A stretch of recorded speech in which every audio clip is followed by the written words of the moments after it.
सरस्वती पूजा के टाइम में शायद एगो हत्याकांड हुआ था, रुपेश पांडे नाम था उनका हत्या हुआ, बेरहमी से उनको हत्या कर दिया में। हाँ, जो भी दुलमुहा में जो भी हुआ था, बेरहमी से हत्या कर दिया गया था और हत्यारे को सपोर्ट किया था ये जो माननीय विधायक जी, पूर्व विधायक थे, कांग्रेस विधायक। तो अभी हम बरही विधानसभा में हैं और यहाँ पर देखिए बहुत सारे जो है नौजुवक लोग हैं और आज हम इनसे राय लेते हैं कि बरही विधानसभा में आखिर किसका जो है सरकार बनेगा, कौन जो है विधायक बनेंगे और अगर कोई इसमें कांग्रेस का सपोर्ट कर रहे हैं तो क्यों कर रहे हैं, और अगर बीजेपी का कोई सपोर्ट कर रहे हैं तो आखिर क्या कारण है। कोई तो मुद्दा होगा कि जो है बरही विधानसभा में बनेगी सरकार कांग्रेस का या फिर बीजेपी का या फिर सपा का। तो चलिए जो है आज इन लोगों से राय लेते हैं और ख़ास करके सभी यहाँ नौजवान हैं, आप लोग जितने नौजवान हैं आप लोगों को ये वीडियो देखने की ज़रूरत है ताकि हमारे झारखंड में क्या हो रहा है, बरही में क्या हो रहा है, ये जो है आपको देखने की ज़रूरत मिले, देखने का जो है समय मिलेगा और साथ में बहुत चीज़ जो है सीखने के लिए भी मिलेगा। हमारे बीच हैं सबसे पहले यहाँ पे आप लोगों को जो है बहुत स्वागत है छठ पूजा को लेकर, ठीक है, शुभकामनाएँ हैं। क्या कहिएगा, क्या नाम हुआ सर आपका? जी मेरा नाम कपिल भी हुआ। कपिल जी हुआ। कहाँ आइएगा, अभी जो बरही विधानसभा क्षेत्र में जो है त्रिकोणीय मुकाबला हो गया है और इसको कहीं ना कहीं जो है लोग हॉट सीट माना जा रहा है ये, क्योंकि आपको पता है कि अकेला जी सिटिंग विधायक थे और उनका जो है टिकट काट दिया गया, फिर वो सपा में चले गए, ठीक है, और उसके बाद जो है वो अपने आप को विकास पुरुष नाम दे रहे हैं। अच्छा। सबसे पहले तो इस बात पे आप जो है बोलिए। देखिए सबसे बड़ा पॉइंट ये है कि अकेला यादव जी विकास पुरुष अपने आप को मानते हैं और वो जीते भी हैं, वो काम भी किए मानते हैं, लेकिन वो कैसा काम किए जो उनको जीतते हुए भी उनको सीट से उतार दिया गया, दूसरे को सीट दी। पॉइंट वाली बात है, सबसे बड़ी बात सोचने वाली बात यहाँ की जनता को, जो उनके कार्यकर्ता जो उनको वोट देना चाहते हैं, उनसे मेरा आग्रह है कि वो ऐसा क्या विकास किए जो उनका पार्टी कांग्रेस पार्टी उनको जीतते हुए काम करते हुए उनको हटा के एक नया नेता को उनका कोई बोला जाए तो पॉलिटिकल बैकग्राउंड वैसा रहा नहीं ना, उनको कभी वो जीते हैं। तो कहना चाह रहे हैं आप कि जो है वो सिर्फ दिखावा है? जी जी। तो यहाँ पे जो है अभी नया एक चेहरा आए हुए हैं, मतलब यूँ कहे तो पहली बार जो है उन्हें कांग्रेस टिकट दिया है, एक नया जोश, नए युवा अरुण साहू जी को कांग्रेस द्वारा टिकट मिला है, उन पे जो है विश्वास जताया है।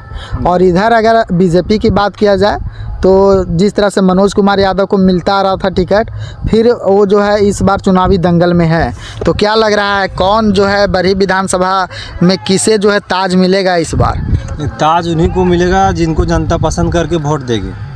मतलब आपका कहने का मतलब कांग्रेस है या फिर बीजेपी है, एक अनुमान होगा आपके पास? देखिए हमारा जो यहाँ का जो रामपुर पंचायत के हैं, यहाँ का जो हवा है वो बीजेपी की तरफ से है। मतलब बरही में बीजेपी की सीट कंफर्म लग रहा है आपको? जी वो तो हर कोई का, हम लोग कहीं जाते हैं तो सबका विचार से तो यही लगता है कि हर कोई बीजेपी के साथ है। मतलब क्यों बीजेपी के साथ है, कांग्रेस के साथ क्यों नहीं है? पहली बार उन्हें टिकट मिला है, वो युवा हैं, लोग कह रहे हैं कि परिवर्तन होगा, आप कह रहे हैं कि बीजेपी आएगा।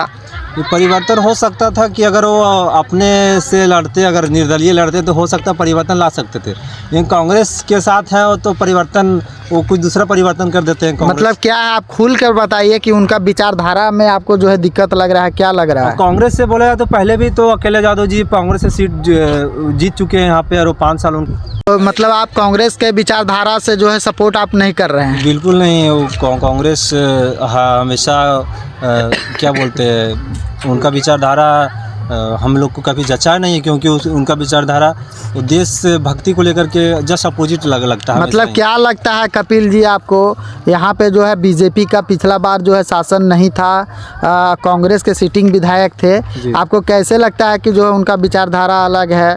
कुछ आप देखिए, सबसे बड़ी बात तो हम ये कहना चाहते हैं कि हमारे जो पिछले मुख्यमंत्री साहब थे हेमंत सोरेन, माननीय हेमंत सोरेन जी थे, जो उनको यही पता नहीं है कि बिहारियों में और बांग्लादेशियों में अंतर। अब लोग बोलते हैं कि झारखंड में बहुत घुसपैठिया आ गए हैं बांग्लादेशी, तो वो बोलते हैं कि बिहारियों भी तो आ गए। अरे चाचा, बिहारी तो हमारा भाई जी हैं जी, आज है, आज झारखंड को अलग हुए कितना दिन हुआ, और बिहारी आ रहे हैं, कोई मराठी आएंगे, ये तो हमारा देश का बात है। हम लोग को गर्व बात है कि चलिए बिहार से आ रहे हैं हमारे यहाँ झारखंड रोजी रोटी करने के लिए। कितनी खुशी की बात होती है कि हमारे यहाँ झारखंड में चलिए उतना रोजगार है कि हम उनको दे पा रहे हैं। कोई झारखंड से आए, कोई छत्तीसगढ़ से आए, कोई गुजरात से आए, कोई महाराष्ट्र से आए।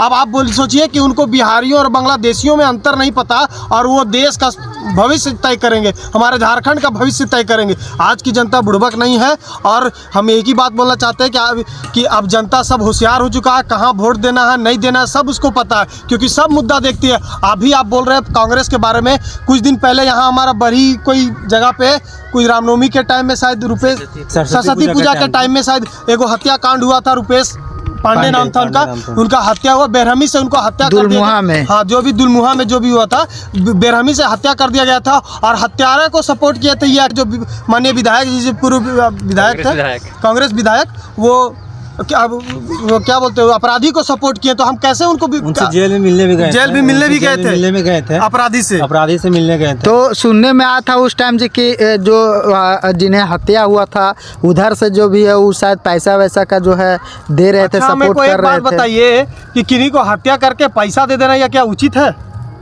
आप उनके बाद हत्यारा को सपोर्ट कर रहे हैं, आप उनसे जेल में मिलने जा रहे हैं, तो फिर सजा हुआ ना जी? सजा हुआ, लेकिन आदमी शायद सजा हुआ। दिल्ली से कपिल मिश्रा भी मतलब कि आए थे, उन्हें मिलने नहीं दिया जा रहा था। बीजेपी का तमाम जो बड़े नेता था उनको यहाँ पे झारखंड में एंट्री रांची से ही उनको नहीं दिया गया शायद।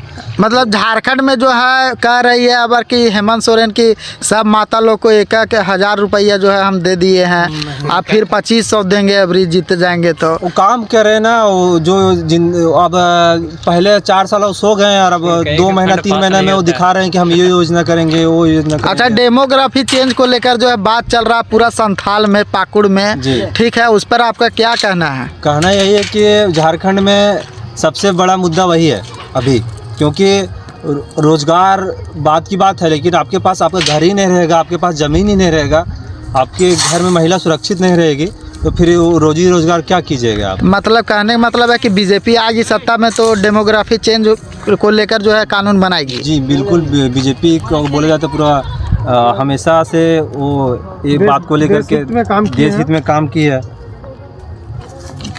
अब देखिए ना, इस बात को लेकर के अगर बांग्लादेशी घुसपैठी आ रहे हैं तो अपोजिशन में जो भी या फिर जो यहाँ पे पहले जो सरकार जो यहाँ पे शासन किए हैं, और जो यहाँ पे उनका विधायक जो है अभी यहाँ पे उम्मीदवार जो खड़े हैं, उस बात को लेकर के एक बार भी वो बात नहीं कहते हैं कि उस बात को चेंज में लाना, वो सबको पर्दा ढक देते हैं। और बीजेपी एक ऐसा पार्टी है जो उसको बात को कहती है कि जब तक आपका घर सुरक्षित, ज़मीन सुरक्षित नहीं रहेगा तब तक रोजगार का क्या कीजिएगा। पहले तो फर्स्ट प्रायोरिटी यही है कि अपना घर देखें, अपना धर्म देखें ना, अपना देश देखें। धर्म बात की बात है, पहले देश हमारा होना चाहिए, पहले हमारा देश सुरक्षित है, हम सुरक्षित है, घर सुरक्षित, हमारी माँ बहनें सुरक्षित है, तब हमारा धर्म। अब झारखंड देखिए, उस जिस एरिया का बात है वहाँ पे आदिवासियों का संख्या ज़्यादा है, हमारे तरफ नहीं है, लेकिन वहाँ पे भोले भाले आदिवासियों के साथ घुसपैठिए आते हैं, उनके लड़कियों के साथ दोस्ती बना करके धीरे धीरे फिर प्यार के जाल में फंसा करके शादी ब्याह करके फिर उनको प्रताड़ित किया जाता है, मार के फेंक दिया जाता है। CNT एक्ट लगा हुआ है जी झारखंड में। अब क्या लगा हुआ है, उसके बावजूद भी इतना कुछ कैसे हो रहा है?